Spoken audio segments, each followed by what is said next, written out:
Oh, Nebukadnezara, oh!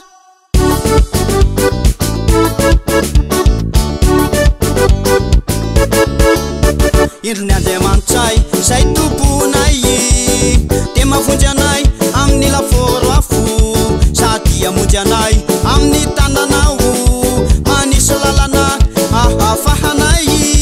Irny Andriamanitray zay tomponay dia mavonjy anay amin'ny laforo afo sady amonjy anay amin'ny tananao manisy lalana ahafahanay. Tsy misy tokony amalianay fa ny Andriamanitrao tsy vavahanay. Jesosy Kristy no mpanjakanay, Jehovah tsy to mahavonjy anay. Tsy misy tokony amalianay fa ny Andriamanitrao tsy vavahanay. Jesosy Kristy no mpanjakanay, Jehovah tsy to mahavonjy anay. Tsy miresaka amin'ny sary atao piaro fa Jehovah dia sary piaro.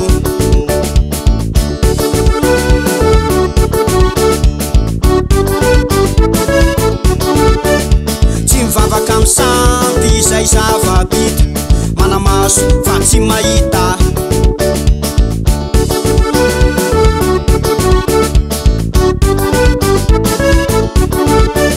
Tsy mekoka amin'ny sary omby volamena, hita maso azo jerena.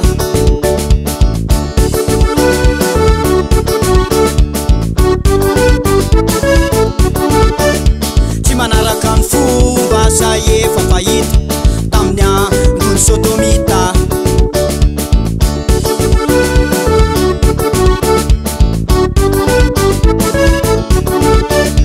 Tsy mihosotra antomona toy ny any Jezebela, zava-pony vavy eo tavela.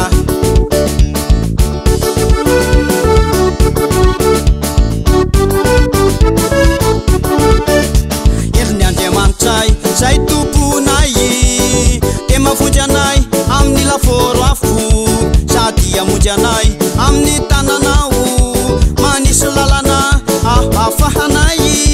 Irny Andriamanitray zay tomponay dia mavonjy anay amin'ny laforo afo sady amonjy anay amin'ny tananao manisy lalana ahafahanay. Tsy misy tokony amalianay fa ny Andriamanitrao tsy vavahanay. Jesosy Kristy no mpanjakanay, Jehovah tsy to mahavonjy anay. Tsy misy tokony amalianay fa ny Andriamanitrao tsy vavahanay. Jesosy Kristy no mpanjakanay, Jehovah tsy to mahavonjy anay.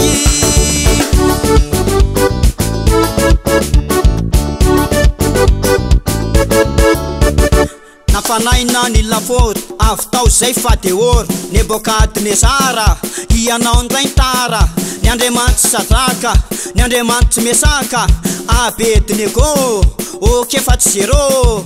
Aizay ze mahay eo fa tsy zao ihany vele teo, to tsy lasa lavenina fa atao Emanuela. Toy izany koa Daniela, to tsy maty fa velona, lio anaty tao andafaka, nerina fa tsy nandrapaka. Aizay ze maty eo tsisy ravy io fa jereo, olakolaka ny tao fa avalindray lao. Alefa sonreo fefa tena makaleo, asio hira amizay mandy zay ndray. Tsy misy tokony amalianay fa ny Andriamanitrao tsy vavahanay. Jesosy Kristy no mpanjakanay, Jehovah tsy to mahavonjy anay. Tsy misy tokony amalianay fa ny Andriamanitrao tsy vavahanay. Jesosy Kristy